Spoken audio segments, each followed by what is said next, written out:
Whether you think you can or can't, just know you're right. Arrange your mindset and stand at different heights. Yeah, we move the needle from E to full. Hello and welcome to Move the Needle. I'm your host, Randall Rutledge, and in today's episode, I've got the privilege of sitting down and talking with Mr. Chuck Allen from Business 411, and Chuck has a very accomplished career in the roofing industry, now is into business consulting, mainly in the roofing industry, but has a very unique story. I've just enjoyed our conversation so far, off camera, being able to talk before the show.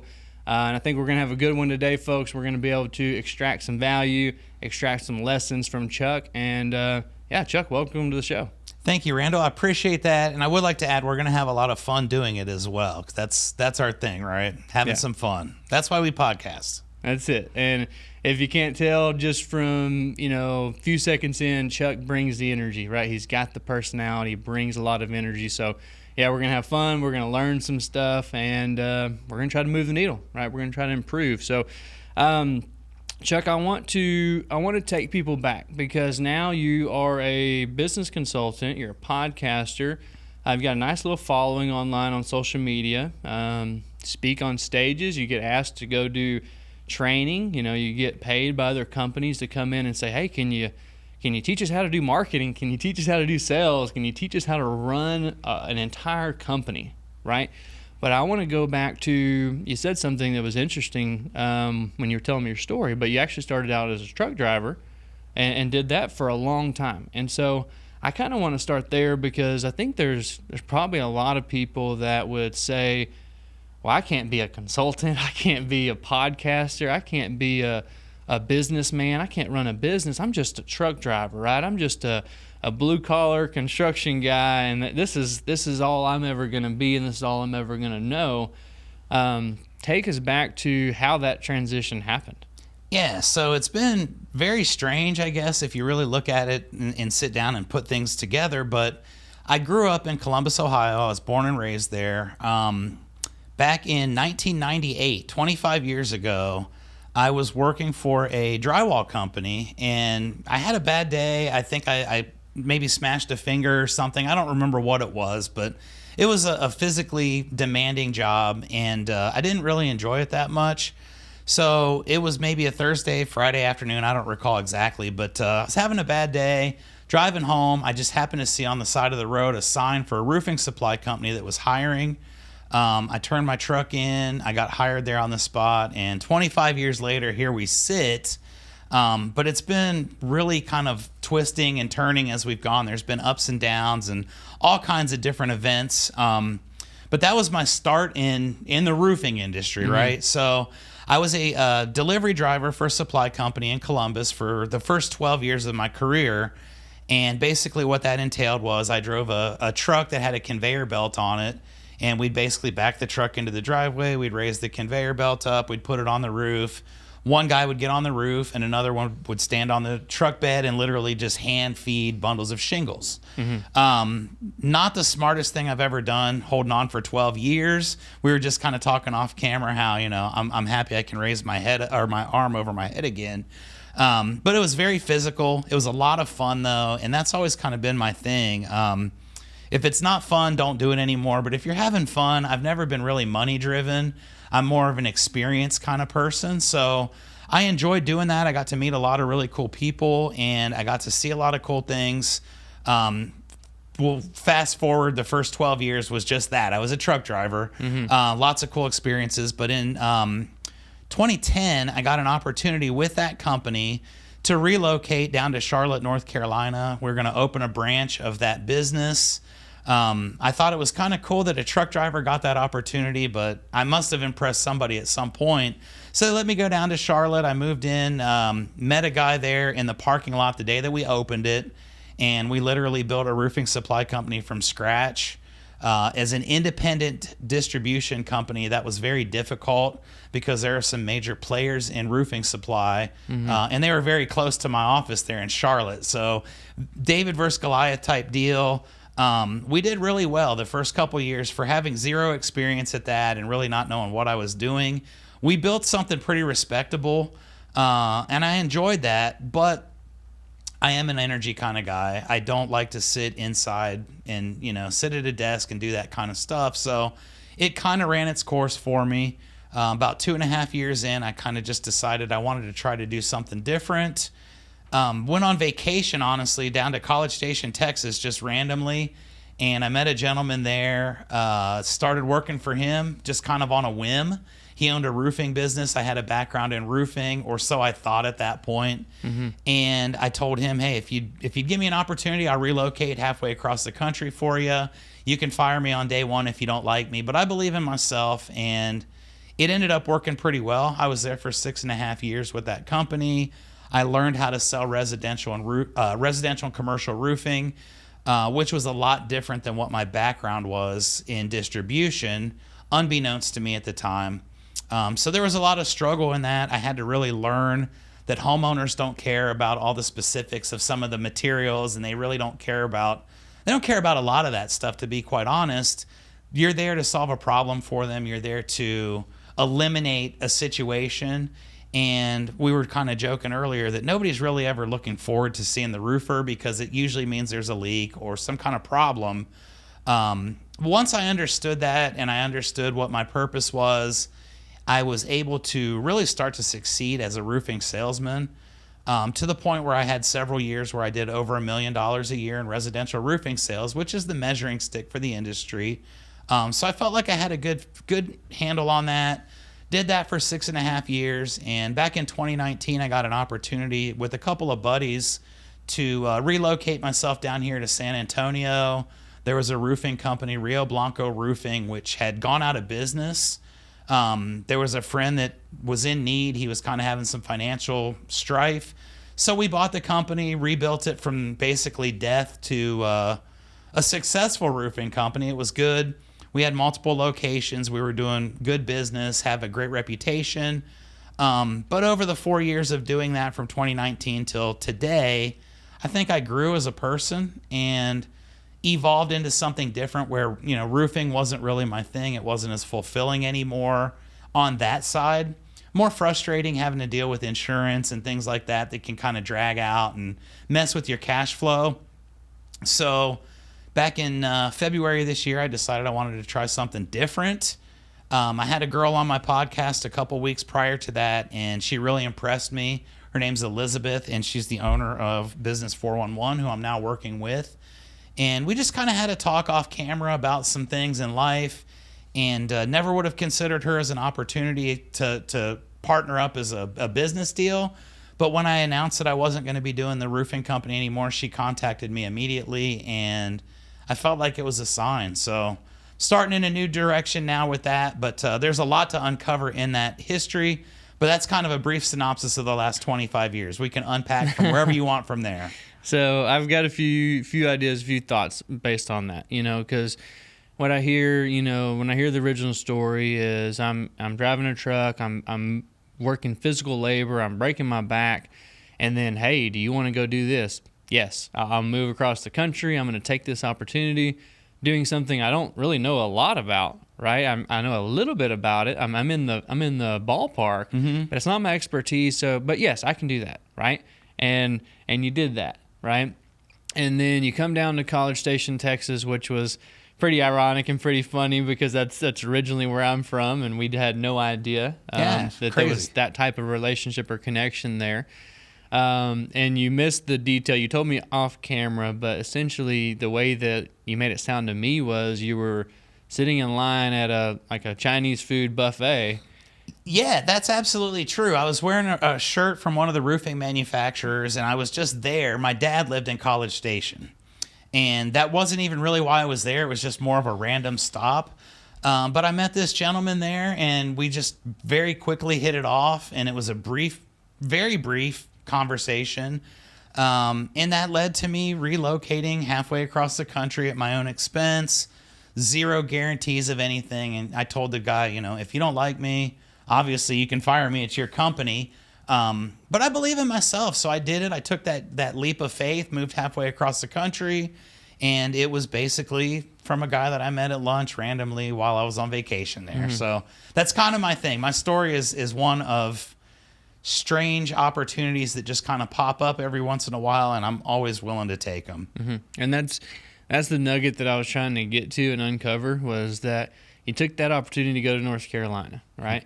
Then you're randomly down in College Station, Texas. You meet a guy in a buffet line at a Chinese restaurant, and you go, that sounds like an interesting opportunity. I can do that. I'll do that as well, right? And then that leads to obviously becoming a great salesman in the roofing industry, hitting that $1 million in sales mark, right? And then evolving from there, from not just a salesperson, but a manager, a trainer, and pretty much running eventually running your own company, buying out another roofing company, taking it from dead to, a great thing. And you wouldn't have the skill set, you wouldn't have the knowledge, and even how to raise that company from the dead if you didn't say yes to so many of those opportunities. And it's so interesting to kind of see the butterfly effect, if you will, of like, if I don't say yes to this, I don't ever get this. Very true. And who knows, one decision in a different direction and life is completely different. If I decided I didn't want to go to Charlotte because I just bought a house in Columbus, Ohio, where I had lived for 35 years, then none of this happens, I just randomly in the moment decided, okay, let's do it. And my thing is analysis by paralysis, or paralysis by analysis, however you want to call that. That's my thing. I overthink things if I think about them. So I've always just believed in myself, and I know that no matter what happens, I'm going to be all right. I can survive. I can thrive. But I like to make decisions quickly, especially ones that are completely life-changing, because, if I thought about it, I wouldn't be sitting here right now, that's for sure. Or if I used any conventional wisdom or common sense, I would not be in San Antonio at this moment. I think it's safe to say my story is the exact same way. Went against conventional wisdom a lot of times. And, for me, that it comes from my faith personally, that I believe things are going to work out for me. I believe that there's somebody that is helping me and guiding me. And I just feel like I need to lean into that, right? And it's not always going to be comfortable. It's not always going to be easy. It's not going to be a clear path, right? And to me, like that's what faith is about. It's about taking that next step when you can't see the thing you're stepping on, right? And trusting that there's going to be something there when I take that next step. And when I take the next one, even though I can't see, I'm believing something else is going to be there, right? And I think there's a lot of power behind that. I think for most people, they really operate in a box, right? And they play by the rules too much. They use logic too much. They use conventional wisdom too much. They try to be smart a lot of times. And a lot of times in my experience, you try to be too smart and you don't end up getting the results that you want. Absolutely. And I think that, like I said, overthinking things has been my thing ever since I was put on this earth. I've always, if I get an opportunity to think about something, it'll never happen.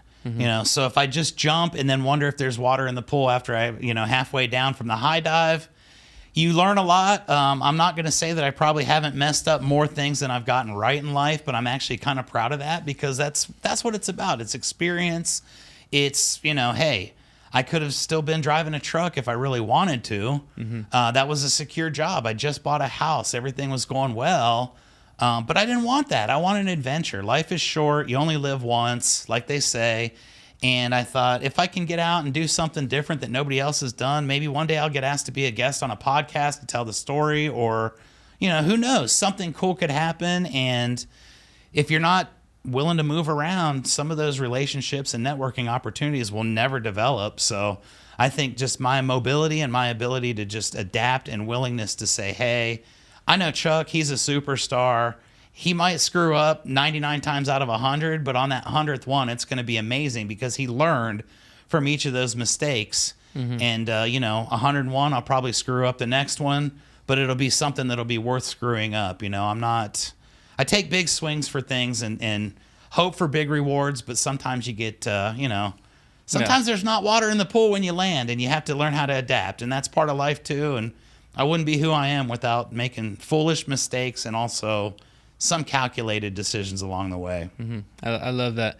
I've personally identified that's one of my superpowers, is that I'm willing to take a lot more risk than the people that I see around me, and they're typically scared, they're timid to jump in. And it's like, I've bet my last dollar 100 times, but I only bet it on me, right? I think that's an important thing, is I'm not gambling on foolish things. I'm gambling on myself, and it's that belief in myself, which I think allows me to win, and you have that similar mindset of, Chuck's going to find a way, Chuck's going to win. And then another thing that I'll add, and I think this is really important, because when you step out of the 9-to-5 lifestyle, right, and you start to open your mind to opportunities, right, whether that's sales, whether that's entrepreneurship, it's starting your own company, it's partnering with another company, there's more upside, right? There just is. There's more upside when you get out of that safe zone, that comfort zone, and you can fail. That's one of the great things about entrepreneurship, is you can fail, and you can fail a lot of times and still be successful, right? It's kind of like the baseball analogy. The guys that can hit 3 out of 10 baseballs are in the Hall of Fame, right? It's a 300 batting average, and I think in entrepreneurship you can bat like 100. Like, you know what I mean? Like, you can only get one. I'm thing working right. on getting back up to 100 right now, but yeah, you're so right. It's there are a lot of people that just aren't willing to do it. So if you're willing to take a chance, if you're willing to put yourself out there, you can find people that are also willing to do that are like-minded. I think about my time moving here to San Antonio with Rio Blanco. It was a dead company. Like, nobody buys a dead company and then relocates to a town that they've never been. I literally lived in my office for the first 6 weeks of my existence here because I didn't know if I was in a good neighborhood. I didn't know if San Antonio was going to even be a thing for me, or that we could even get this company back up off the ground. But the fact of the matter is, I showed up by myself, and I was the only one that I felt like I needed to make it work. And within the first 18 months, we grew it to 3 locations. So something was definitely going right there. And I think that 100% was on me believing in myself. And, when you believe in yourself, you can get a lot of stuff done that maybe some people would try to convince you otherwise. Yeah, absolutely. Love that. Want to circle back to a different little, topic, but I know that from your mentorship, right, you've had a couple other people kind of spin off, able to start their own companies. And I know for me personally, that is one of the most rewarding things, that if I look back in my professional career, like, I don't care about the personal accolades. I don't care about the trophies on my desk. I don't care about being the top salesperson or this or that, right? The things that I'm most proud of is the legacy and the impact that I was able to leave behind. And a lot of it was not really, like, I wasn't really trying to do that. I was trying to help myself, and I was trying to help other people. But when you look back and you have to acknowledge of, okay, I've had an impact. I've been able to help, other people in their lives, personally and professionally. Talk to me a little bit about leadership, because a great company doesn't get built, a great sales team, a great anything does not get built without a leader. I'm a firm believer in that, and don't know how you identify in leadership. And this is just me, because I don't know Chuck at all, right? I'm just meeting him for the first time today.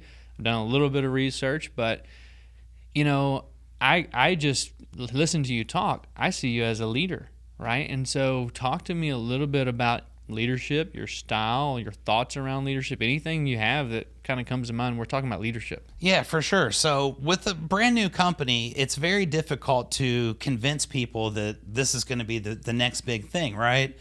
And the first opportunity that I had to hire somebody was insane. I didn't hire the first person until maybe the 60th person I interviewed, because I just couldn't find that right fit, because I knew it was going to be myself, and I'm going to train somebody who literally doesn't know anything, because I don't choose to bring people from within my industry into my business. Roofing is like the most crazy thing in the world, and there are some bad habits out there that people are taught. I'd rather not have to break bad habits than have a clean slate and be able to teach people my way. So the 60th person or 61st person I interviewed was a guy here in San Antonio, 0 experience in roofing, 0 experience in construction. He was he was a bartender at a high-end establishment downtown, had been in restaurant business for several years, but had nothing to do with construction or roofing. And my main objective was to find somebody that would buy into the dream as heavy as I did, and then develop them as we went. So the first guy I hired, I was ashamed to bring to my office because I didn't even have any furniture in there. It was myself and a little cricket that we had named Rodney, and he was my main consultant to begin the journey. But I met this guy, Jeremy, and we met at a Mexican restaurant because, like I said, I didn't even want to bring anybody into my office yet. But I really laid it on thick with him, and I said, look, you don't know me. You don't know who I am. This is what I'm about to do, though. I'm going to take this company that went out of business because it was worthy of that, and I'm going to make it the next big thing. And I'm going to make you into somebody, and you're going to learn something that's going to change your life. And really, since day one, that was my goal with this. I've been in the industry long enough that money and accolades and all that, they come and go. They're fleeting. Changing people's lives is really what I was put on this earth to do. And I found the perfect vehicle. It's something I enjoy. It's something that you can monetarily, literally change someone's life overnight. But it's tough to convince people to do that because, you know, hey, number one, I don't have any customers. I don't have a roofing crew at this point even. I don't have anything. I don't even know anybody. But this guy bought in. His name's Jeremy. He bought in. And I taught him from day one. I spent maybe the first 6 months, just he and I, before I brought anybody else in that I wanted to bring into the company so he could get a fair shake at it. Because this guy was definitely putting himself out there for me. There was nothing guaranteed. It's a commission sales job. He was working in something he didn't want to do anymore and wanted to find an opportunity to change his life. But you don't just start making great money right off the bat, especially with zero knowledge and zero clients. So we really, you know, I sold him the dream. The way that I was able to get my first sales rep was because I had Grant Cardone's sales training. And that was literally the hook. I got him because I had Grant Cardone sales training. It wasn't because of my company or because of me. He didn't know me at that time, didn't know anything about the industry. But I said, look, this is a personal development company. It's not a roofing company. It's a personal development company that does roofs. That's a great way to help people. It's a great way to make money. It's a very lucrative industry, but that's never been my motivation. My motivation was to help someone out. And if I could find other people within the industry that had maybe been overlooked or didn't quite get to where they thought they were capable, or if I saw something in someone that they didn't see in themselves, it gave me the opportunity to provide them that and say, hey, look, maybe you don't see yourself as a $100,000 a year roofing salesman, but I see your potential. And I brought in a lot of people just for that reason, because I saw their potential and I like teaching people. And I always tell folks, if you put in 100%, I'm going to put 100 in with you. But if you put in 0, I'm going to put in 0. My energy is going to match yours.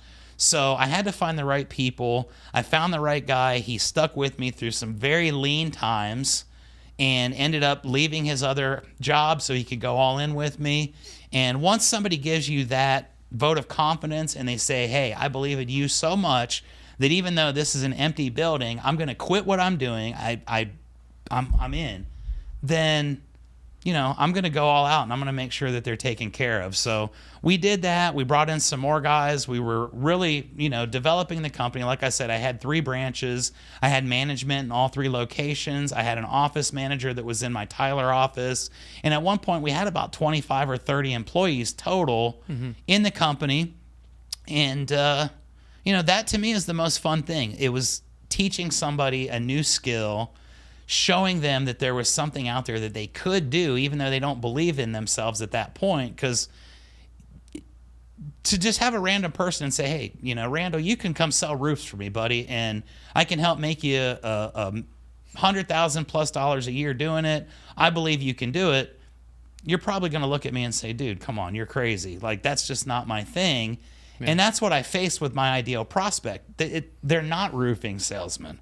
I love roofing salesmen, don't get me wrong, but there's a strange bunch of them out there as well. So I like to bring people in and teach them their ways. And once you get someone that's convinced that you're that and they're willing to be there with you, I lead from the front, man. I go out, I show them how to do it. I would take my team out, we'd get on roofs, we'd do inspections together, we'd do the sales presentations together, and then I would slowly step back and say, okay, now it's your turn. And I would watch and critique and you'd see people make mistakes, and then we'd get in the car and I'd say, okay, next time do this, or maybe instead of talking so much about this, you can do that. And you start to see people develop. And the greatest moment I had in the history of that company, Rio Blanco, was when Jeremy called me on a Saturday evening, not a Saturday afternoon. He called me at 7:30 on Saturday night, and he said, look, I've been on the phone with this customer for the last hour. She's trying to go with a different roofing company, and I've got her convinced that we're the one. And I just need your help with a couple questions. So I helped him out, and as soon as I hung up the phone, I just was beaming with pride, because it was like, he's doing it. You could sense it. You could feel the energy. I'm getting closer. I'm getting closer. He ended up getting that deal, and that was the first major roof that he signed, and you could tell instantly this guy was going to be a star. Once you get that first taste of it and you realize I can do it, you're either going to take off or you're going to fade away. And he took off like a champ, became the best sales rep I've ever had, the best guy I've ever trained. We're still very close friends to this day. And he actually went out 3.5 years after that and started his own business with a couple guys. So he's now got a roofing and construction company here in San Antonio. 4 years ago, he didn't know anything about roofing, didn't know anything about sales. That to me is the most prideful thing that happened as a part of that entire experience. It was never about the money. Never even really about the company, because I never dreamt of roofing. I never dreamt of owning a roofing company. It just happened. Yeah.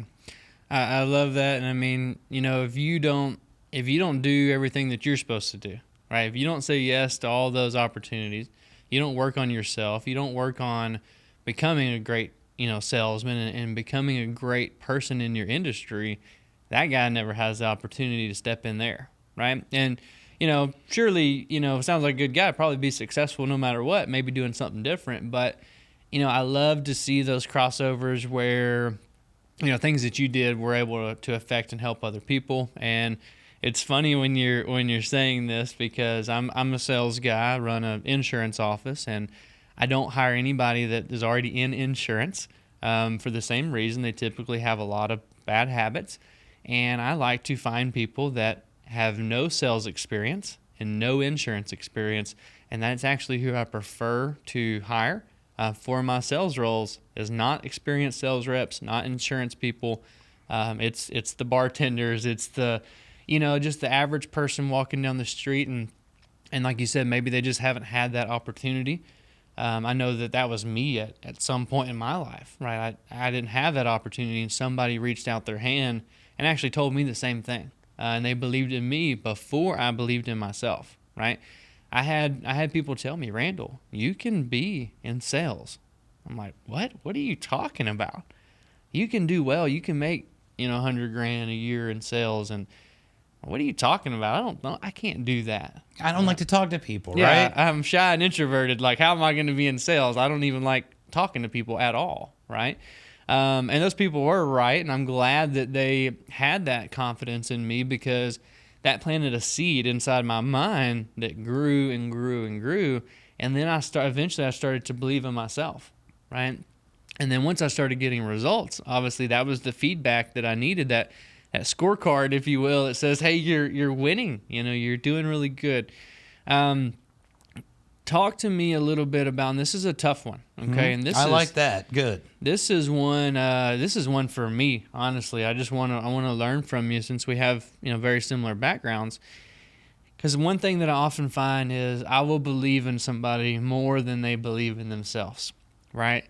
And for a while I can do it, right? And I can keep showing up, and I can keep pouring into those people. And I just tell myself, like, hey, if you keep showing up and you keep pouring into them, eventually it's going to catch fire, right? And it doesn't always catch fire. Like I've went down that path of try to mentor, and then some people just don't want it, right? They got to meet you halfway, like you said.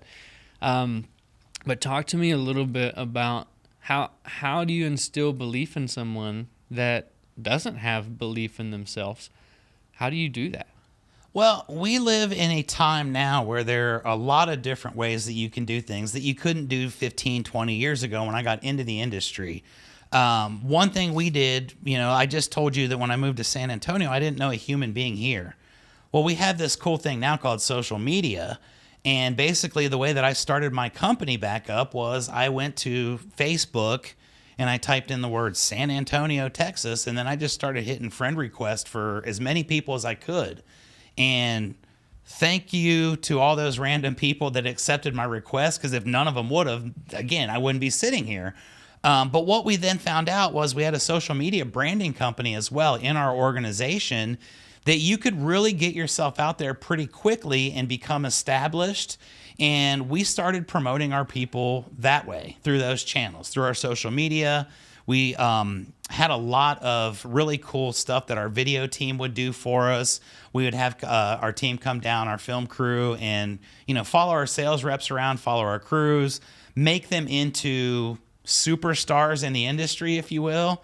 And that was always my deal with my guys, is I tell them, if you stay with me long enough, I'll make you famous in this industry, if nothing else. And that's all we did. You just continue to compliment people, put up a picture and say, hey, Jeremy just did his first roof. He's been working really hard. I'm super proud of him. He starts getting some thumbs up. He shares that to his page. And all of a sudden people are saying, well, I didn't even know you were doing that, man. That's awesome. I need a roof. And again, you see that growth of confidence. You start to see them develop into different people. But social media was really the big thing for me, and it still is. I mean, I use it to this day constantly. I'm absurd about it, but that's what it was. You put people out in front of people to give them recognition, and it just makes them feel good to the point where they go out and do it. And you're spot on when you say it doesn't work for everybody. I definitely haven't kept every person that I ever hired. Quite the contrary. I don't have any of them left at this point, but I've been capable of really starting to understand that my time is worth a lot as well. I used to waste a lot of time with people that wouldn't put in the same amount of effort. And I think once you realize, okay, this isn't going to work out, being able to cut it off immediately and then move on to the next thing is critical. And as I've continued to go with my evolution and my life journey, that's been something I've really focused on. So it's been good. But I can find the people that match my energy. I bring a lot of energy to the table, and I like to think that it's infectious. And if I can get you in and get you feeling good about yourself, you're going to go out and produce. So that was really the way I did it. It was just through compliments, through, hey, great job. You're doing awesome. Did you guys see what, so-and-so did today? He just did this amazing repair and helped this nice family here. And, people just, they start to naturally grow into that role. So that was really how I did it. Nothing super, just crazy amounts of effort. Yeah. And I think leadership is pretty simple. It comes down to love. It comes down for caring for people. It comes down for, you just can't be a selfish person in being leadership. I don't think that a selfish person can be an effective leader. You have to be selfless. You have to really give yourself to those people and pour in the positivity, pour in the compliments. We're constantly getting beat down. We're constantly told we're not enough. We're constantly ridiculed, made fun of, just whatever it is. So it's a tough world that we live in, and we get it from friends, we get it from family, we get it from our parents, right? We get it from our teachers, we get it all over the place. Of you're not good enough, you're doing things wrong. And so I've always tried to take that approach into leadership and go, hey, listen, they're probably getting nothing but negativity as soon as they leave these four walls, and it's ugly out there in the world. And for us to have a chance, you're going to have to overload them with positivity, overload them with, affirmations, and just letting them know you're proud of them and making them proud of themselves. So I love that. Want to go back to social media. You talked about Grant Cardone's sales training earlier. I know that was a long time ago. He was, definitely the best sales trainer at that time, and one of the only ones that really doing it at a high level. I see the bracelet on your. There's a whole story behind that in itself. Yep. 10X bracelet, so we might circle back to that. And I believe it's actually a Grant Cardone quote, which, quotes these days, you could have totally stole it from someone else, who knows, but I actually heard this one from Grant Cardone, and I'm going to butcher the quote, but he was asking a question. He was asking somebody, and we're talking about Miami, who's the highest paid dentist in Miami? And the guy was like, I don't know, probably whoever the best dentist is. And he's like, absolutely not. it's the most known dentist in Miami who makes the most money, not the best dentist. And this is true for any company, any product, any town, any location. It comes down to how well known you are, right? Obviously, we can all agree social media is the outlet now of how you're going to get known. And social media is really changing from social media just to media. It right? is. Yeah, it's awesome. Because people aren't watching the TV or the news or the radio as much. They're looking at social media and they're listening to podcasts, and this is how they get their information. And one of the things that I'm really adamant about, and it doesn't matter if you are a plumber, if you're in insurance, if you're in roofing, if you're a school teacher, like, I don't think it really matters what you do for an occupational standpoint. I think that building a personal brand on social media moving forward I think it's been important for a while.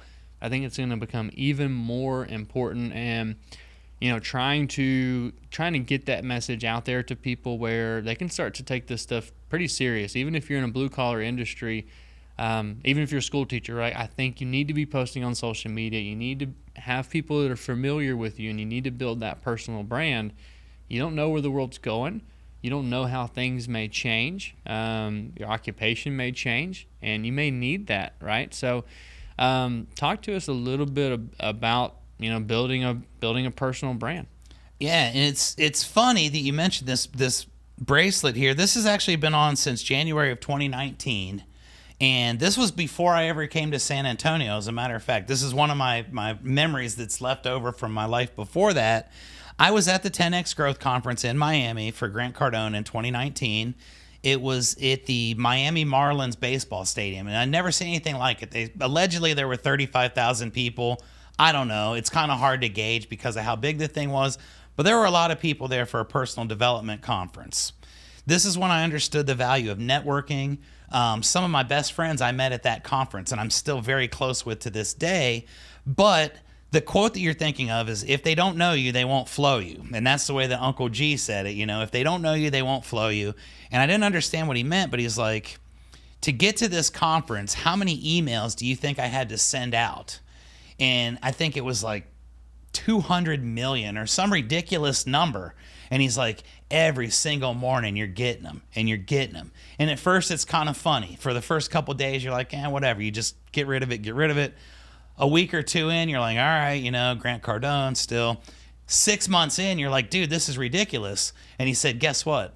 That's when all you guys bought your tickets. When it got so ridiculous that you didn't want to hear about it anymore, you bought in. And it was because of just putting himself out there, right? So in that moment, I challenged myself, and I think I had 115 Facebook friends at that point. And I said, I'm going to go from 115 to maxing it out overnight, which is a stupid idea, but I did it. This is one of those life lessons. So I just started hitting that button, and I just kept going and going and going. And the next morning, I'd maxed out at over 5,000 people. Then they said, well, people can follow you now. So I started doing that. But that was the whole premise behind it. People need to know who I am. People need to understand what I'm trying to do, what I'm about, because I don't want to be a roofer my entire life. At that point, I was in sales, but I didn't think that was what I wanted to ultimately do. And I was kind of, building up for that opportunity to present itself later, to where putting my face out there to the industry, doing as much as I was doing, I can literally post on Facebook looking for an opportunity, and goodness gracious, I think, the one time I did that, I had like 75 in the first hour. And it was anything you could think of, stuff that I couldn't even imagine. And that's how I ended up down here. It was an opportunity that I would have never dreamt possible, but because of social media, I did that. My first roofing job I did in San Antonio was because of that. I posted a picture of myself with my roofing crew eating lunch, and a gentleman over in Bernie, Texas saw that, the guy that I had randomly friend requested, and he said, man, that's cool. I think that's awesome. You're working with your team like that. That's the kind of guy I'd like to do business with. And the guy's referred me to multiple people over the last 4 years as well. But that's what it is. You get yourself out there. People start to know who you are. They start to see you for what you really are. And in sales, it's like they know you before you're there. Mm-hmm. that's the best thing about it, you know? There's so many people in my industry that say social media is stupid. I don't need that. You know, I do it the old school way. That's fine. I guarantee you're not getting as many appointments as you would be if people knew who you were on that level. And that's what it was. It was just trying to get my name out there to provide as many opportunities as possible. And now, all these years later, I'm proud to say my podcast, my second largest crowd is in Indonesia. So I don't even know what that's all about, but I've got a ton of fans in Indonesia because I did that stupid thing 4 years ago where I just randomly started accepting a bunch of friend requests. So it's worldwide, honestly. That's awesome. And I want to unpack a few things in there. I had a quote. I accidentally erased it somehow because I had it on my tablet. But you said something in our pre-show, something along the lines of, I always have the ability to find my way in rooms I don't belong in, right? And I want you to talk about that a little bit, but also, you know, the business conference, personal development conferences, right? I've heard you talk about this and going to this event, going to that event. So sounds like you're a person that has invested in yourself, invested in your personal development journey, went and learned from other people, right? Not just I know it all and I'm going to reinvent the wheel, but how do I go find other successful people and how do I learn from them? So kind of talk about, for one, your ability to get into those rooms that you feel maybe, you know, I think you do belong there, but maybe you feel at the time you didn't belong there. And then also the power of just association, the power of networking, the power of going to those conferences and stuff like that. Kind of give us that whole jazz, if you will. Yeah, I've always been that way. Personal development's been my thing for probably the last 10 years. When I got out of driving a truck, it was like, okay, now I have to actually learn a skill. And you have to be real with yourself. I didn't have any skills. I knew how to drive a truck, and I was outwardly cool with people in the industry.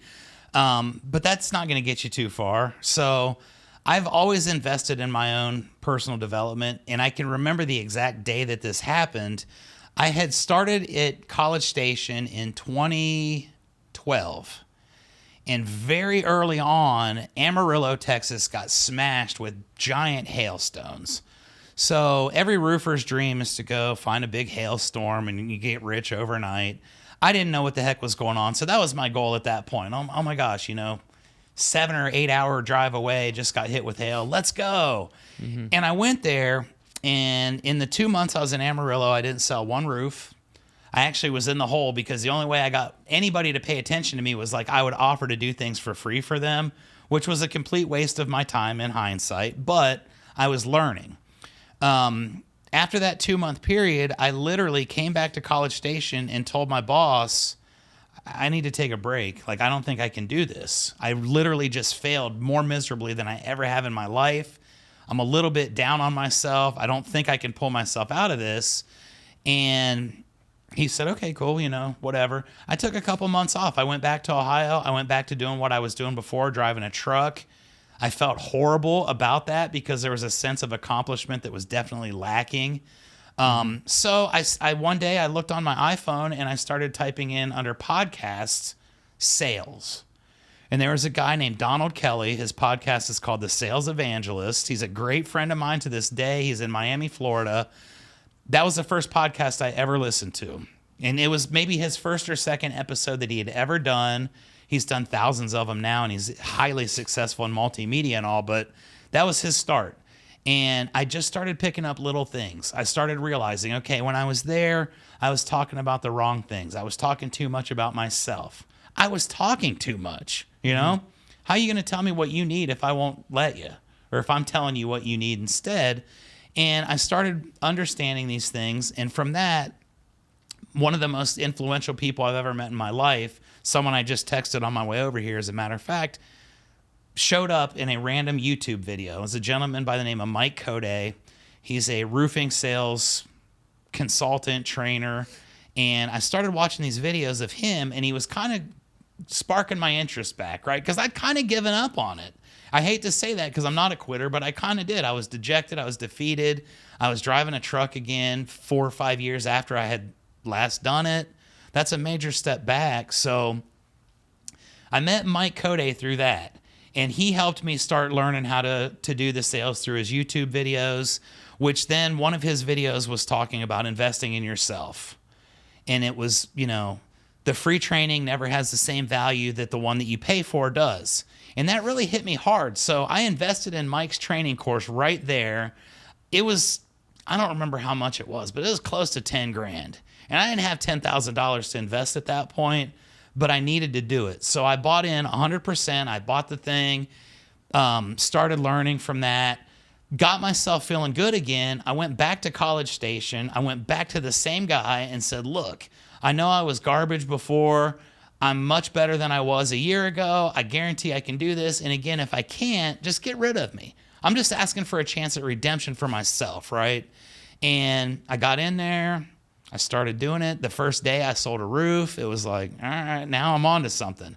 From that, I started, learning about some of the other salespeople. Grant Cardone was one. I bought into his platform myself with my own personal money before it was ever afforded me through my company. And along the way, you start to realize you're not like other people, right? The owner of the company I was working with was making fun of me for wasting my money on sales training. Mind you, I'm making him millions of dollars with my wasted money. Yeah. I don't think he ever quite understood that concept, but you start to realize, okay, other people aren't like this. They're not willing to take their money and invest in something because it holds you accountable. Mm-hmm. If I fail, that's on me. I spent $10,000, right? If you gave me that for free and I failed, whatever, who cares? It didn't cost me a dime, no big deal. You're far more inclined not to fail if you pay $10,000 for a program. So that's always kind of been my mindset. I've invested in every one of them in my industry. I've got an entire library in my home that's just nothing but personal development, sales, whatever it is. And it was kind of cool because last year I actually got to go on the road with Mike. All these years later, I met him through this partnership. Rio Blanco was his initial client. That was his story of redemption. He reached out to me because his first client went out of business as a consultant. Nobody's going to hire a consultant that's putting roofing companies out of business, right? So he had something invested in this. I had something, called me up and said, hey, you're the guy, let's do it. That meant the world to me because this guy that I saw on a YouTube video several years earlier has now become one of my most personal friends. Someone that I confide in on a regular basis, and he's nationally known. He's one of the most respected people in this field, but he started taking me with him. I got into that circle somehow. Mm-hmm. We went to a Dallas Cowboys game together randomly. First time we ever met was at a Dallas Cowboys game, and he said, you've invested in yourself, and I'm going to continue to invest in you. As it evolved, I ended up in that circle. I'm in a room with a bunch of high-level executives. I don't belong there. But he was one of the people, and from that, my consulting career started. I've been able to meet a lot of people through those personal development. Through the 10X conference, the first person that reached out to me when I moved here to San Antonio was a guy named Christian Taylor. He works for Certified Tree Care here in San Antonio. We met in line at a book signing. I didn't even remember this guy, but he remembered me. And he reached out and said, hey, I saw you just moved to San Antonio. Let's grab lunch. And that to me was the power of personal development and social media all wrapped into one. Love that. And, I heard you say I've got a library full of books. I buy every course. I go to every seminar. I'm a similar person, and like sometimes it can be a bad addiction because I want to buy every course, everything. Corey's over here probably laughing because he sees me every single week.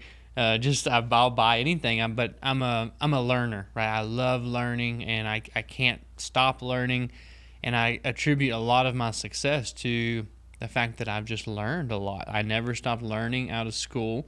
Actually, I didn't learn in school. I actually started learning out of school, and started with YouTube because obviously you can learn just about everything for free on YouTube. Started consuming that. Started reading audio books. Just downing as much information, as much content as possible. And obviously I'm not reading Harry Potter, right? I'm reading self-development stuff. I'm reading sales book, marketing, business, mindset, just anything that I can get my hands on, especially around, like I said, positivity, self-development, mindset, all of that stuff. And something that me and my circle, if you will, this is all we do. That's all we work on is developing ourselves, right? We're entrepreneurs, we're businessmen, but first and foremost, we work on ourselves. And, we have the belief that, essentially our financial success or our business success is only going to go as far as our personal success, right? And I think a lot of people, they put the cart before the horse, if you will, and they really can focus on the business aspect, the business side of things. But I'm just from my personal experience, if you will, like, it doesn't work that way. It's Randall has to level up, Randall has to get better, and then Randall's business is going to follow suit. Randall's income is going to follow suit as I develop myself as a person, and as I just become a better person and more proud of myself. I think a lot of it has to do with, confidence and self-love and just overall being congruent with who you think you are and who you're supposed to be, and listening to that little voice in your head that says, like, don't do that, right? Yeah, I learned how to listen to that here recently. It took me a while, but yes, that's very crucial.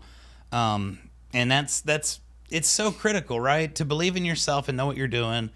You've got to commit. You've got to be able to hold yourself accountable before you can hold others accountable. Mm-hmm. And we were talking off camera about this, but 3 years ago, I finally got my first opportunity to be a keynote speaker at an event.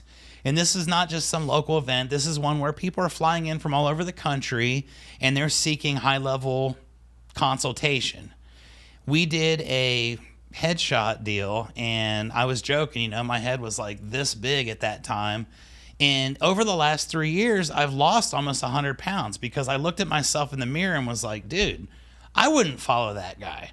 That guy right there doesn't have any discipline. He's a fat slob, and he looks like he's lazy. Why am I going to listen to him about anything? He doesn't even have the discipline to take care of himself. He looks like garbage.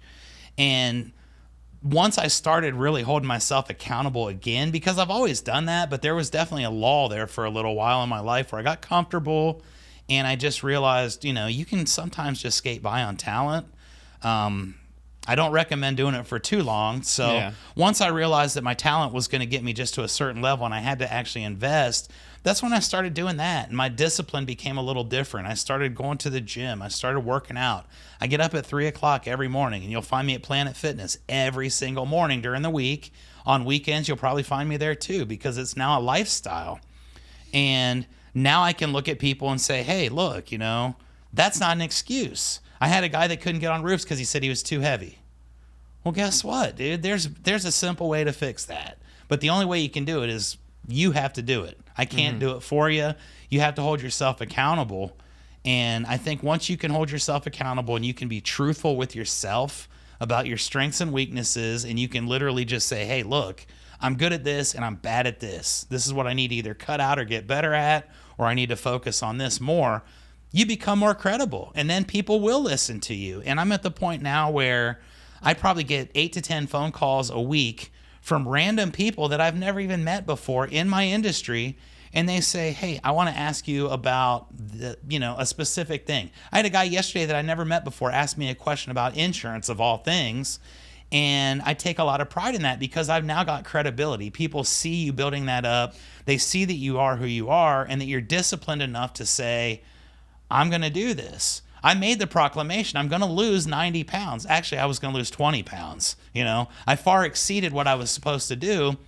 When I started my year last year, I posted that my goal was to run a 5K. And I looked at that and I thought, man, 5K? 10, 15 years ago when I was in my 20s, I used to run 6 miles a day. So now my only goal in life is to aspire to do half of that 10 years later. And that just seems so weak to me that I looked at it and I literally ripped my vision board up and threw it in the trash.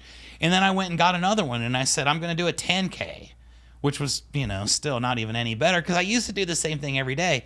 But I ended up last year running a half marathon just out of spite because I didn't like the goals that I was setting for myself. I thought they were too low and I was going to cruise to a 10K. I could do a 10K without really working that hard. And that's what I was looking to do. I convinced myself of that. And then I looked in the mirror and I said, no, dude, that's not who you are. That's not what you're going to do. And I started training. I started off by running 6, 7, 8, 9, 10. And then I was doing 10 miles every other week, and I was doing 10 miles every Saturday for a while. I got to where I almost did the half marathon, and I collapsed like 12 and a half miles in, but I didn't count that because I didn't finish it, right? So I hold myself accountable throughout everything, because I figure if you do that and you do what you say you're going to do and people continue to see it, if you tell them that that's what they should do, they really can't say, no, I can't do that, because you've set the example, if that makes sense. No, it makes perfect sense. And, you know, I love, you know, like you said, doing what you say you're going to do, building that credibility from an outside perspective, people around you, but also from an inside perspective, right? And if you lie to yourself every single day, you're not going to be happy. Like, No. it's impossible to wake up and lie to yourself 100 times all day long and have a smile on your face and be happy with who you are. It's not possible, right? And you have to be truthful, especially to yourself. And that's just like you said, it's being honest with yourself. It's analyzing your strengths and your weaknesses. It's taking out the things in life that you're not getting residuals from, right? Or you're getting negative residuals, meaning I go do this and it negatively affects my life every single time, right? And I don't get any positive benefits from this at all. You have to identify that. Obviously, you have to eliminate as many of those vices and many of those things as possible. That immediately will just propel you in life just by eliminating the bad stuff. That's before you start to sprinkle in the good ingredients, you know, working out, taking care of yourself, practicing mindfulness, practicing gratefulness, reading, you know, just pouring in positive information, whether it's podcasts, videos, audio books, what have you. You know, before you even put the good stuff in, you got to take the bad stuff out. It's like changing the oil, right? You got to take all the old oil out before you can put the new oil in there. So love hearing that. And, you know, I'm a person that I actually had quite a bit of financial success and success in business before I figured out the physical side of things. You know, I like to tell people, like, my relationships were awful. My health was awful. I had really one thing figured out, and that was business. And that's because that's all I did. Yep. And I was disciplined when it came to business, right? But I wasn't disciplined when it came to my health. And I just thought, who cares, right? I'm going to live one life, and because I have that one life mentality. For sure. Now the one life mentality is different, because it's like, whoa, you get one life. How do you want to live it? Is this how you want to experience? Is this how you want your time on earth to be? And it's like, no, I need to make changes, right? Because I want to enjoy my life, and I want to be healthy, and I want it to be a long life. And the better I take care of myself, for one, mentally, it's a game changer for me personally. Like, just working out and the foods that I eat have a big impact on my mental health. I'm just a different person when I'm eating fried foods and drinking too much alcohol, not getting sleep, not getting sunlight, not working out. I'm actually depressed. I'm actually anxious. And when I eliminate all that stuff and I really get on my program and I'm dialed in, I'm doing everything that I'm supposed to do, you won't catch me even in the same room as depression, right? It's like, it's not even part of me. It's like completely just separated from me, right? Because I'm just operating at a higher frequency. And I'm not always able to do that. Nobody is always going to be perfect on their routine. And life has its times of ups and downs. And, you know, I think if your GPS is pointed in the right direction, that's the most important thing, because you're going to get to where you want to go eventually. We don't get to control the speed a lot of times. We get to control the direction. So try to control what I control. Try to focus on you know, what I can manipulate, which is, you know, like I said, my daily actions, my habits, my decisions, things like that. But what I was ultimately getting to is I had a little bit of success before that. And then eventually I kind of got it in my mind, something similar to where you're at, as far as like, okay, you're this successful guy. People are looking up to you in your industry, in your business, and asking for help. But at the same time, you're not disciplined. You're not taking care of yourself, right? When I started to do those things, I started to, I did the same thing. I said, I'm going to lose, I think I said 40 pounds at first. I actually lost 65 pounds or so. Love it. And then eventually got all the way down to 85 pounds down from my start weight to where I got. That was a little too low for me. I've kind of beefed back up. But, 85 pounds total loss. Crept back up to about 65, where I just feel better, and that's just listening to my body. But that's been a game changer. For one, the confidence that I have now is much different than when I was overweight. I have more confidence now. It sounds silly, but I mean, especially for guys to talk about, you know what I mean? But like, just the fact that like my clothes fit better and I just feel more comfortable when I leave the house, it gives me an advantage in business. It gives me an advantage in life. And it was weird because it actually took me a little bit to understand that tenet, if you will. Mm-hmm. And now that I'm on the other side of it, it's a big priority of mine is my physical health, the things that I consume, and making sure I'm getting sunlight, making sure I'm working out, making sure, the machine has to run. And if you don't put the right things in the machine, the machine's not going to run properly. Yeah, right? it becomes an old hoopty, and nobody wants to be that. I mean, we're too young for that. But the reality of it is, for me too, depression is a major thing. And that's not something that guys talk about a lot, It's something that you bottle up. In the last couple years, I mean, I'm not one of these boohoo guys, but it's like a lot of really bad things have happened, family members passing away, and you start to understand mortality. Your business starts to have issues, and you're dealing with things. And there gets to be a certain point where you're like, you know what? This is the only thing I have total control over. And if I don't succeed at this one thing that I can control, I'm a complete loss. So I would tell myself, on days where I didn't want to get up and do my exercise, where I just didn't feel it, and I just wanted to stay in bed all day, because that's happened. It's happened a lot, and it's not something that's, way back in the day. It's a constant thing. Every week. That, I would tell myself, if I can get up and if I can get that one win that I can guarantee every single morning, no matter what else happens that I have no control over, at least I know I'm still a winner. Mm-hmm. And there were many times, I remember one specifically. This was probably 2.5 years ago. I'm in College Station, and it's pouring rain, probably 10 o'clock, 10:30 at night. And I had been on like 30 days in a row, or I was going to do 30 consecutive days of running. Mm-hmm. And this day I hadn't done it. It's 10:30 at night, torrential downpour. I have a decision to make, right? And it's like, what's the normal decision? It's raining, man. I'm not going out there. It's 10:30 at night. I'll catch it on the back end tomorrow. I'll double up or whatever. Well, I don't know if you're familiar with Jesse Itzler or not, but Jesse Itzler said something one time that stuck with me so hard. And this dude rides on my shoulder every time I think this. He said something, and it was at the 10X Growth Conference, as a matter of fact. He said, before you make that decision, think consciously about how you're going to feel about yourself tomorrow. Mm-hmm.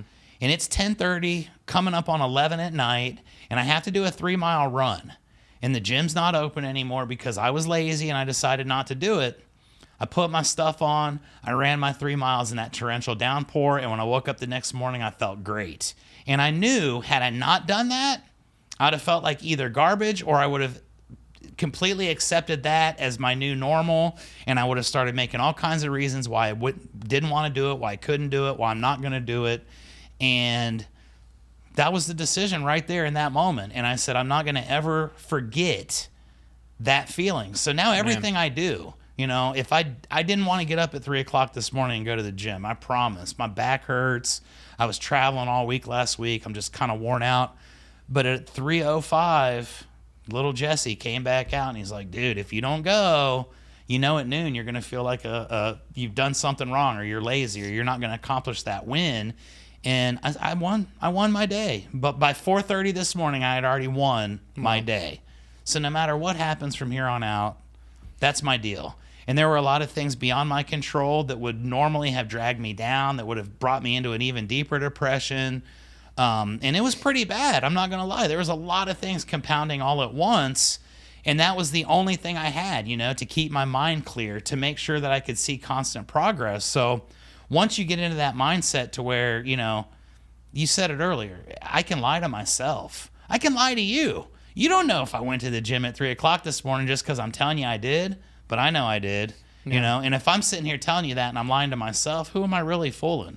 You're still getting the advantages of your hard work. I'm just lying at that point.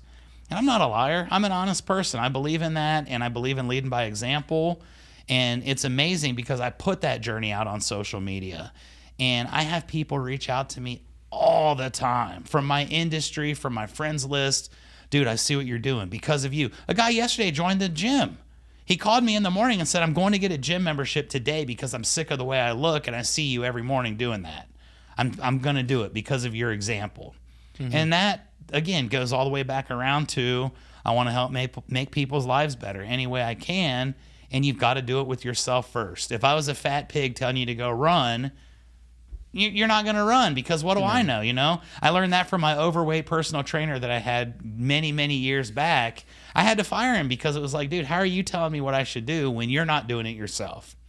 And if you can be that guy that's accountable or gal, and then you can tell people, hey, there is no excuse. I got up at 11 o'clock and ran 3 miles in a torrential downpour because I knew I'd be mad at myself if I didn't. How many people on this planet would do that? 1 in a million, maybe, you know, realistically. That's going to build your confidence, right? And it really does the opposite of what most people do, because most people they play this mental warfare with themselves, right? And they really self-destruct and destroy themselves by, you know, saying, I'm going to do this, and then not following through and not doing that, lying to themselves, even if they don't understand it consciously. I think subconsciously it gets stored in the body. It comes out the next day. You create this negative momentum, this negative cycle. Now I feel bad about myself, and now that I feel bad about myself, I'm going to reach for the vices, right? And we all have different vices. Yep. But we all have vices, and we start to reach for those, and we start to feel bad about ourselves. Then this vice doesn't make us feel good, makes us feel worse, right? And now we create this negative cycle, and it's so easy to get into that negative cycle. So that's why, you know, I'm a huge believer in morning routine. I think if you win the morning, you can win the day. Absolutely. And it all starts with your morning routine. I think naturally, inherently, as humans, as we wake up in the morning, I mean, just think about it. When you wake up, or do you have a smile on your face? A lot of times, no. Not typically, unless you're crazy like me. I try to. You're full of energy, and you're smiling all the time, but for me personally, you know, I don't wake up with a smile on my face or really excited a lot, you know, and I don't want to work out. I don't want to do any of those things, but I've learned to train myself, and I remind myself, Randall, what happens if you don't do this? How are you going to feel, right? And honestly, that feeling of just not being proud of myself and being disappointed in myself is the worst feeling ever.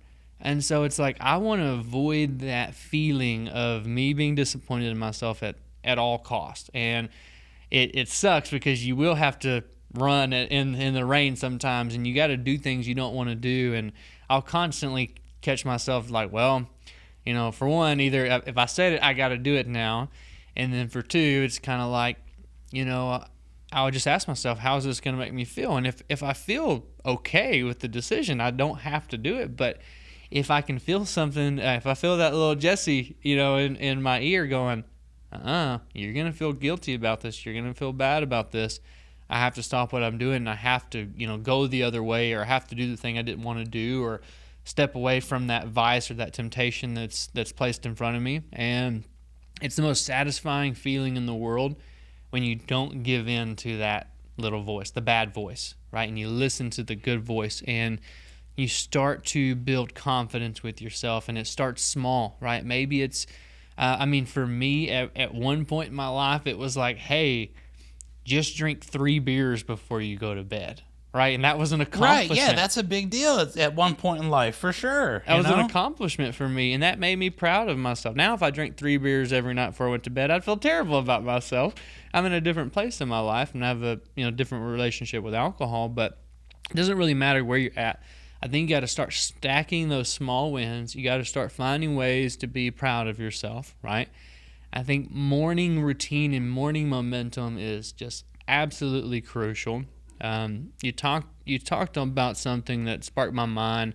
And you talked about preparing yourself and how I can only control the morning, right? Or it's one of the things I can control. And then as the day goes on, there's going to be uncontrollables. There's going to be things that pop into my life that a lot of times are adversity or problems or negativity, right? So I like to think about this in two different ways, and this is the way that I convince myself to do self-development, to work out, eat healthy, do all the things that we know we're supposed to do, but we don't want to do. Okay, it's two things. It's, for one, on a daily level, I know adversity is going to come. I know negativity is going to come. I know problems are going to come. So if I can start my day with positivity, right? Working out, I read a little bit, I did gratitude journal, I did some affirmations to build my confidence, I watched a podcast, right? I worked out, I ate a healthy snack, I woke up early, right? I'm not rushing to work, but I actually took time to develop myself. Now my positivity is way up here, okay? And this is, like you said, it's early in the morning, 7 a.m. Yep. And I'm operating at this frequency here. Now as the day goes on, boom. It starts to drag you down. Boom. Right? Boom. And I just get taken down. And I get to the end of the day and I'm at zero. I got nothing left in the tank. I've given it all. My brain is like literally fried. Like I barely even know my own name because I've worked so hard for the day. And that's how I like to do it, because I'm going to sleep good and I'm going to feel proud of myself. But then, for one, it's, what if I don't do that? I know what happens because I don't always do that. Right? Sometimes you sleep in. You let this social encounters make you stay late the night before, and then it gets you off your routine. And what happens is, if I don't plug in all that positivity, the same negative things are going to happen to me, and I'm going to end up at like a net zero. Exactly. Right? You end up at zero, but what happens when you start at zero and you go downward? That's horrible, right? So I think that's crucial to, like you say, build up as much as you can positive to start, because the world's going to mess with you, no matter what you do, something's going to mess with you. Today, I'm sure, I've already had some frustrating interactions this morning, that normally, if I hadn't been nice and calm, I probably would have reacted differently. Had I not gone to the gym and run this morning and burned off some of that energy, energy would be applied to something that would not be as positive, for sure. So I think that's it's very important. And the people that don't do it, that's why they get burned out. I think some of the stuff that I've gone through, and one of the best compliments I've ever gotten was the guy Jeremy that I was telling you about that I hired. He told me, man, you can be in the car and you're just angry, man. You're like cussing, you're frustrated, you're just irritated with the world. And then you get out and you flip the switch and it's like, oh, hey, Mrs. Jones, how you doing today? How can I help you? We're just so happy to be here. And sure, that's not genuine all the time because you get all the stuff out in the car, but it helps you be able to cope a lot better too, and I understand, okay, something's going to try my patience. Not everybody in the world's as smart as I am, unfortunately, because I'm not that smart, There's some really bad people out there, and I find myself gravitating to them sometimes on bad days, but being able to keep yourself above it and not fall into that, like internet trolls are a prime example. I woke up this morning and on my Facebook was some guy that I've never met before who lives somewhere in New Hampshire. And he was saying something on my Facebook that he literally came back 2 days after the fact to put an exclamation point on. And I was like, dude, you literally came back 2 days later to a complete stranger just so you could add on that I didn't know what I was talking about on something completely trivial. I didn't even know what it was. I said, literally, I was bored when I was just scrolling through and I made a comment about something. And this guy's wanting to, drag me down and fight and all that. And I said, how bad is your life, man? Like, you literally came back 2 days later to find a stranger just so you could put that negativity out into the world. And the guy was like, you know what? You're right. That's terrible. But that's the trap that we fall into. Comfort's there. You hit on the media earlier, Social media is my sole means of understanding what's going on in the world, because when I go to the gym, I look and I see there's all these TV screens up there with all these different channels, and they're all talking about the same thing, but everything is exactly opposite from the other, Like one thing is focusing on a positive. This will be the exact same story, but somehow it's a negative on the other side. And who knows what's real, I feel like if we paid attention to what was on TV and we lived off of what the news told us, we would all hate each other, which I don't believe to be the case at all in spite of what they tell me. I go out and meet people every day. I meet complete strangers randomly. I met a stranger right now. I'm on a podcast with a guy that I haven't known for 2 hours. And this is awesome. I'm enjoying myself, you know. I'll smile and wave at people, and sometimes people are just not in the mood. Some people are not that way, and they'll put their head down, and you know, you just kind of wonder, how bad is it? You know, I mean, we're still here. We're above ground. We get a chance to shape our day. We get a chance to be whoever we want to be. You can reinvent yourself every single day if you want. You know, what's not great about that would, you know, cause somebody to have so much animosity, negativity, and whatnot. But that's 100% in our control. And if you can control that, nobody else can control you. Yeah, no, it's beautiful, and you know that's the reason why I do this podcast and I share this type of information is because it seems like common sense to you and I, right? It's just the way that our brains work, and we can't really fathom another way. But there are many other ways, trust me. I just can't fathom ever doing them that way. Yeah, and I think that that's why we're so passionate about sharing that. But I think a lot of people, you know, despite us living in a world of information, right? I think it's information overload, and a lot of times we're given misinformation, right? And so it's important that we share these stories, we share this type of content, because there's other people that haven't been exposed to these different mindsets, these different philosophies, and getting into the positivity stuff and getting in the mindset and really working on themselves. So, you know, love that we're able to have this conversation, love that we're able to share these experiences, and hopefully, you know, help make an impact on someone else, right? That's the whole point of why we're doing. And you know, I talked about it from like a day-to-day standpoint of raising that frequency, and when stuff hits you, you're okay. You get down to zero, but you don't fall below. And then, you know, when you think about the timeline of life, of just how life goes, it happens at a bigger scale as well, because it's not every day that I have problems or adversity. Like some days are just amazing and they flow beautifully, right? And you can get in a rhythm and things can work really well for you for a long time. Mm-hmm. But eventually, something's going to rear its head. Right, a family member's going to pass away, someone's going to get sick, there's going to be some huge business blowout that unexpectedly, you know, cost you a lot of money or lost you a lot of money, or you have somebody betray you, or you lose a key employee, or whatever it is. And it's like, I gotta do the right things to win the day, but also I gotta do it in my life, because eventually something's going to happen, and if I'm not prepared to handle that situation, it can totally derail me, and it can wreck me, right? And especially if you're in a leadership role, it's even more important, because you got other people that are looking at you and they depend on you, right? And if when you get punched in the face, you really can't show weakness. You got to stay cool, calm, collective. You got to stay positive. You got to stay in that higher frequency of, I believe things are going to work out. Even though I might not be happy with the result that I'm having right now, I'm gonna come from the belief that this is gonna help me learn. This is gonna help me grow, and ultimately this is gonna help put me in a position to win, position where I need to be. So I refuse to look at things as negativity. It doesn't really serve me or help me at all. And so I've learned to change my mind a little bit to say, hey, there is no such thing as negativity or bad things. Of course, there's uncomfortable things or things you may not like, but you have to learn to extract the lesson. You have to learn to make it a positive thing where you grow, and it points you in that right direction that you want to go in. So yeah, for sure. And you know, like I say, there's going to be good days. There's going to be bad.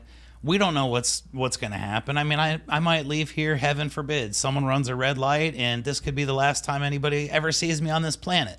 So I'm going to make sure that when we wrap up today, I thank everybody for their time and tell you guys how much I appreciate you, because tomorrow's not guaranteed, you know? And that's one of those lessons I've learned. You know, once family members start leaving the earth and you start moving yourself up the food chain as the family tree goes, you start thinking, like, I'm like the fourth one down now. You know, I was way down here and I've moved all the way up. And why not? You know, those people that are no longer here taught me a lot. None of them are going to have another bad day or another good day, you know? And I this is a very deep personal thing, but my mother got ill, and she struggled a lot. She suffered for the last 10 months of her life, and I was there with her when it happened. And the one thing that really struck me the most was just how negative she was about everything. Her life, my mom and dad got divorced 30 years ago. And on her deathbed, she's blaming my dad for whatever problems are going on still to this day. And it's like, he's already gone, like nothing's going to happen to him. You're only harboring all this animosity inside, and it's driving you insane. And I used to have those feelings about things, and I'm not saying I've ever gotten over it. There's been things recently where I've felt like, a victim, or I've tried to make myself into a victim. And you just have to realize that everybody's got problems. Everybody's got problems. Nobody's life is perfect. Nobody's looking at you and feeling sorry for you because they're dealing with their own stuff. And once you get to that point and you understand it, I think life becomes much more beautiful. And honestly, it took losing my mother to dementia in a fashion in which I watched her deteriorate to the point where she didn't know me anymore, and then actually being the one responsible for everything after the fact for her. That taught me the biggest lesson in life. My mom's not here anymore. She'd probably give anything to have one more day that she was mad, or one more day that she was complaining about something. And instead of complaining about that, I guarantee she'd look at it completely differently and say, the sky's actually blue, it's not falling on me. It's actually there, and it's beautiful. And once you have something like that happen, it changes your mind, it changes your life. Then it's a choice. I can be mad, and I still have those moments, but I try very hard not to, because I realize that negative energy is there, and the only person it's affecting is me. That's it. So take care of yourself first, and then everything else falls into place. And that's been my biggest lesson over the last couple of years. And I was never really like that before. I was always a people pleaser, and I'd put myself in spots where I felt horrible, but I'd make other people feel better about themselves. And what's it do? When I was in trouble, I looked around and there wasn't anybody here for me. So I realized, okay, that's a different mindset. You have to look out for yourself first sometimes. And that's when I started doing my stuff and, being a little more selfish, if that's what the word is. But it's life. I mean, like you said, you got to put your own life vest on first before you can go save somebody else. If your cup's not running over, you can't pour into other people. That's right. And I fell victim to this as well, because I want to help everybody, right? I'm a helper. Just my natural way God made me was, hey, you're going to be a servant. You're going to help people. Yep. Right. As many as possible. And I always took a lot of pride in that. And I would derail myself just to help another person. Like I would literally give you my last dollar. I would literally give you the shirt off my back and give you my time. Like I would just do everything. And I had to learn that lesson the hard way as well, and learn that, some of the things that I thought were selfish, right, weren't selfish at all, because the more I was working on myself, the more I took care of Randall, the more Randall could take care of other people. And so that was a hard lesson to learn, but a good one for sure. So I'm glad you brought that up. Chuck, I think it's safe to say we could probably sit here and talk all day long. Oh, yeah, we could do a 5-hour radio show. I guarantee that. We're both podcast hosts. We both like to talk, and we both have energy. So there's definitely got to be a cutoff point, and I know where you're going with this. Yeah, so. I think we're there. I know the attention span of the average human being is not over an hour long. So, but nonetheless, I do believe that a lot of value was extracted today, a lot of gold nuggets, and a beautiful story. And I sure appreciate you, being here and sharing that story. And for our viewers that tuned in, especially listened to the whole thing, definitely appreciate you guys. And always, I'm going to ask you guys to like, subscribe, and share being the most important part. Obviously, I'd love for you to tune in weekly and subscribe to the channel, but more importantly, I want you to share this video, share this podcast, because ultimately there's somebody on your news feed, there's somebody on your timeline that probably needs help, right? They're looking for something, they're looking for a little bit of motivation, looking for maybe a story, or maybe they can see themselves in Chuck, or see themselves in myself, and maybe that can inspire them to help them. So that is all I ask, guys. Please share the content, and want to thank you guys for tuning in and viewing as always. Great episode of Mr. Chuck Allen, and we'll see you guys next week. Love you. Bye. Whether you think you can or can't, just know you're right. Arrange your mindset and stand at different heights. Put all your energy on things you know are right. And never settle for a loss when in a fight. Yeah, we move the needle from E to 4.